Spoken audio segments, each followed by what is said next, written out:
शुक्रवार को रक्षाबंधन के पावन दिवस पर गुरु महाराज की अध्यक्षता में भगवान श्री राम कृष्ण चंद्र जी महाराज वह साक्षात यज्ञ के दिनों में हर सभा में विराजमान रहेंगे। पवन सुत हनुमान जी महाराज वो विराजमान रहेंगे। हम उनसे निवेदन करेंगे और उन्हीं के ही मार्गदर्शन में उन्हीं की आशीष लेकर यहाँ दिव्य श्री गीता ज्ञान यज्ञ होगा। 28 अगस्त सायं 4 से 5:30 बजे इसका शुभारंभ होगा और रोजाना इसी समय श्रीमद् भगवत गीता जी के पाठ व्याख्या सहित और भजन कीर्तन के साथ हुआ करेंगे। श्री कृष्ण जन्माष्टमी पर इस महायज्ञ का समापन होगा सायं 4 से 6 बजे तक। तो पिछले कई रविवार से हम प्रयत्न कर रहे थे, अब कोई भी एग्जाम हो, जो अच्छा विद्यार्थी होता है वो उसके लिए भरपूर प्रयास करता है, मेहनत करता है, तैयारी करता है कि उसको परीक्षा में कामयाबी मिले। ये जो गीता ज्ञान यज्ञ है ये हमारे जीवन में एक बहुत बड़ी परीक्षा के रूप में है। ये ज्ञान का स्रोत है। जीवन के हर मोड़ पर, क्योंकि हम गृहस्थी हैं, दुख भी आएंगे, सुख भी आएंगे, अच्छे लोग भी मिलेंगे, बुरे लोग भी मिलेंगे। जैसे जब ऐसी कोई स्थिति हमारे जीवन में आती है तो हम अपनी मां की ओर देखते हैं, गुरु की ओर देखते हैं, अपने इष्ट की ओर देखते हैं कि वह हमारा मार्गदर्शन करें।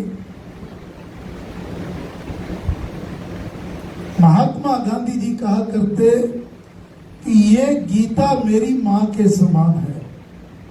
कितना संघर्ष उन्होंने करा, ऐसी नहीं उनको राष्ट्रपिता का दर्जा मिल गया। जब भी जीवन में कोई समस्या आती, उनके अपने शब्द हैं कि मैं अपनी मां श्रीमद् भगवत गीता की ओर देखता और वह मेरा मार्गदर्शन करती। परम पूजनीय श्री स्वामी जी महाराज के वचन है 26 दिसंबर 1948 साधना सत्संग होशियारपुर में महाराज के वचन है, साधकों को धार्मिक ग्रंथों का स्वाध्याय करना चाहिए। स्वाध्याय का अर्थ ही होता है स्वयं अध्ययन करना। वैसे तो श्रीमद् ये जो गीता ज्ञान यज्ञ है, भगवान ने कहा है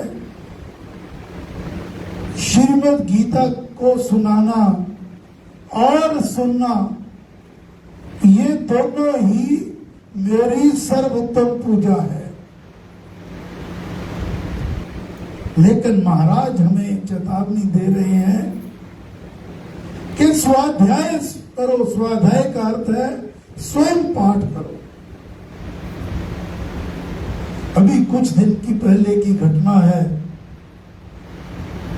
एक मुझे देवी मिली, मन में अनेकों तरह के विचार, अनेकों तरह के विचार। कभी कोई ये समस्या, कोई ये समस्या, पारिवारिक समस्या, मन की समस्या। तो तो कहने लगी कि मन में भाव आया कि आप व्यासपीठ पर बैठते हो, अंदर से आवाज आई तू उनके पास अपनी बात रख, वह तेरी समस्या का हल करेंगे। मैं क्या उनको मार्गदर्शन करता? मैंने तो जो गुरु महाराज कहते हैं कि देवी आप राम राम का जाप किया करो। अब ये श्री गीता ज्ञान यज्ञ आ रहा है, इसको पूर्ण रूप से धारण करने का प्रयत्न करना। अभी 3-4 दिन ही हुए थे, उस देवी का टेलीफोन आया, कहने लगी कि जी मेरी सारी समस्याएं दूर हो गई। मुझे ऐसे लगा कि भगवान स्वयं आए और मुझे मेरी हर समस्या का हल कर दिया। अब मैं मन से बहुत स्वस्थ हूं और कहने लगी मेरा दृढ़ विश्वास है कि आपका भी कहीं ना कहीं इसमें रोल है, योगदान है। करने कराने वाले तो परमेश्वर श्री राम हैं। गुरु महाराज फरमाते हैं स्वाध्याय करो। क्यों करो? सुनने से या स्वाध्याय से ज्ञान प्राप्त होता है, दोनों से ज्ञान। अब आप सुन रहे हैं, आपको कुछ ना कुछ बात जो महाराज प्रेरणा दे रहे हैं मैं पहुंचा रहा हूं, इससे आपको अवश्य लाभ होगा।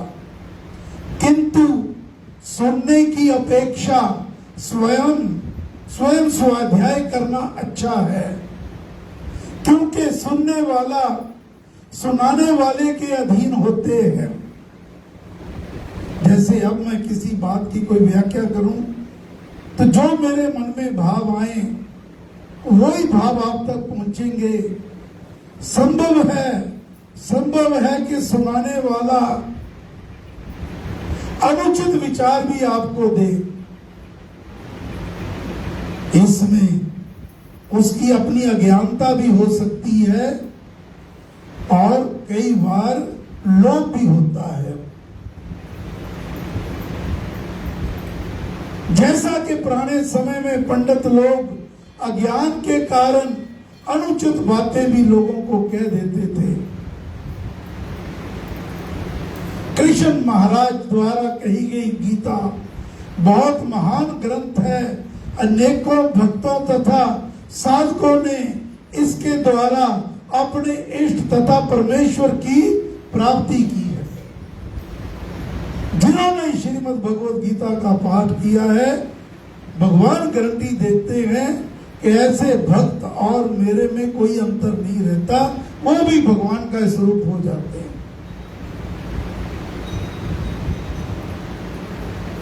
महाराज फरमाते हैं हम सबको जन्माष्टमी के अवसर पर 1 सप्ताह के लिए दैनिक गीता पाठ तथा रामनवमी के अवसर पर 9 दिवस पर्यंत रामायण पाठ करने चाहिए तथा आम लोगों को भी इसके लिए प्रोत्साहित करना चाहिए, क्योंकि इससे जाति को लाभ होता। अब ये जो सदग्रंथ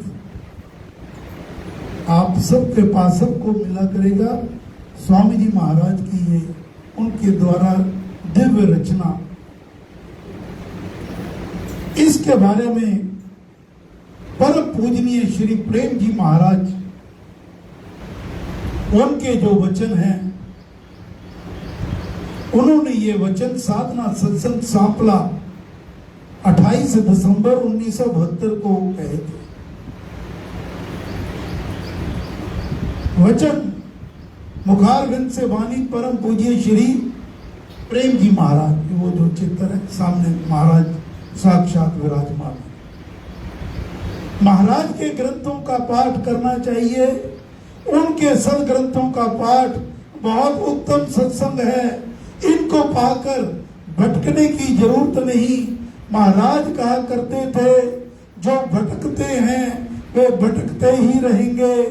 महाराज के सदग्रंथ तो अवतरित है, वे लिखने बैठते थे, आदेश आते जाते थे, जहां कलम रुक जाती थी बंद कर देते थे। महाराज जब गीता पर भाष्य लिख रहे थे तो उन्होंने कुछ श्लोकों का स्पष्टीकरण परमेश्वर से चाहा। जब महाराज इस सदग्रंथ की रचना कर रहे थे तो मन में कुछ भाव आए कि इसका क्या मतलब है, स्पष्टीकरण चाहा। परमेश्वर से, परम पिता परमेश्वर का आह्वान किया तो आवाज आई कि जिसने गीता गाई है उससे पूछो। अर्थात भगवान श्री कृष्ण चंद्र जी महाराज से पूछो कि इसका क्या मतलब है। महाराज ने श्री कृष्ण जी की आत्मा का आह्वान किया, वे आए, उन्होंने कुछ श्लोक को स्पष्ट करके बताया और महाराज के लिखे हुए बहुत सारे स्थानों श्लोक की प्रशंसा की। ये भी अच्छा किया है और ये भी अच्छा किया। तो ये जो हमें गीता ज्ञान यज्ञ नसीब हो रहा है, ये कोई साधारण यज्ञ नहीं है। किसी विरले को ही ये यज्ञ नसीब होगा। मैं तो चाहूंगा हर एक को ये नसीब हो। आप भी आओ, औरों को इसकी प्रेरणा दो। भगवान अंत में भगवान के श्री मुख वाक्य है, गीता का पाठ करना और उसको सुनना सुनाना ज्ञान यज्ञ है, उससे मैं पूजा जाता हूं।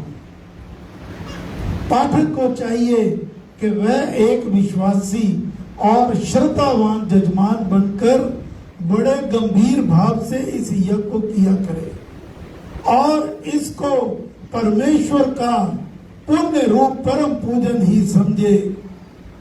इस भावना से गीता का ज्ञान पाठक के हृदय में आप ही आप प्रकाशित होने लग जाया करता है।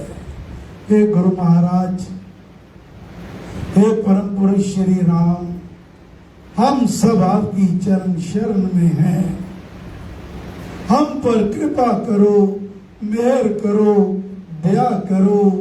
हमें ये गीता ज्ञान यज्ञ नसीब हो और हम ऐसा प्रयत्न करें, प्रयास कर सकें कि कम से कम एक परिवार में से एक व्यक्ति को भी हम इसकी प्रेरणा देकर इसमें ला सके। तो ये भगवान, ये आपकी हमारे ऊपर कपावार कृपा होगी, दया होगी, मेहर होगी। जय श्री राम, जय श्री राम, जय श्री राम। श्री गीता ज्ञान यज्ञ के बारे में तो मैंने बता दिया आपको। 28